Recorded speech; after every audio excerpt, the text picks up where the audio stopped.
Hello Boston Bruins fans.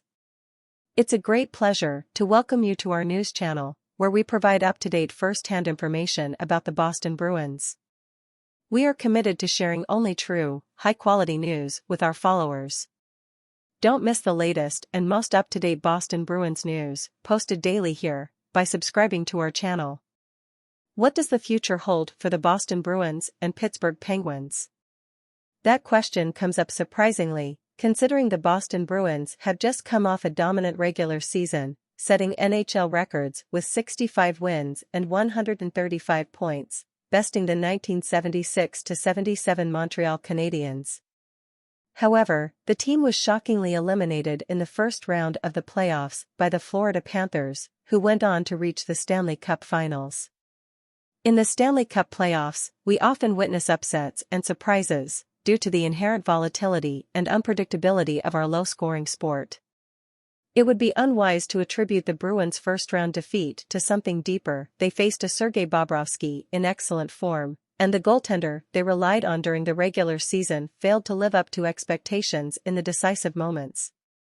Meanwhile, the Pittsburgh Penguins, winners of two recent titles, 2016 and 2017, and three in total during the Sidney Crosby era, underperformed in the 2022-23 regular season.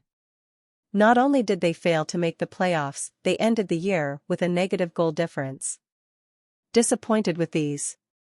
As a result, Pittsburgh leadership hired Kyle Dubas, former GM of the Toronto Maple Leafs, to replace Ron Hextall as general manager. Both teams have demonstrated a remarkable ability to replenish their talent and maintain themselves as contenders year after year. Betting against any of them has always been a risky proposition. However, maintaining that performance in a league with a salary cap and based on the draft lottery, which makes continued success difficult, is extremely challenging.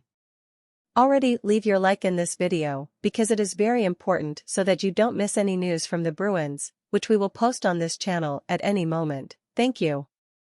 Continuing? You don't have to go far to find examples of this. Think back to the dynasties of the late 2000s and early 2010s. Mike Babcock's Detroit Red Wings dominated the league for years, building one of the most powerful rosters in recent history and winning the title in 2007-2008. Joel Quenneville's Chicago Blackhawks won championships in 2010, 2013, and 2015.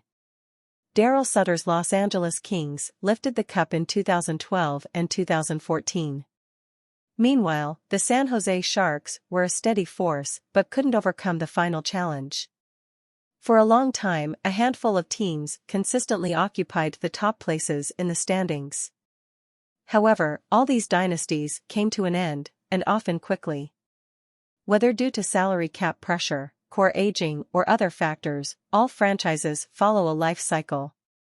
Just as it's hard to stay at the bottom for long, it's also hard to stay on top.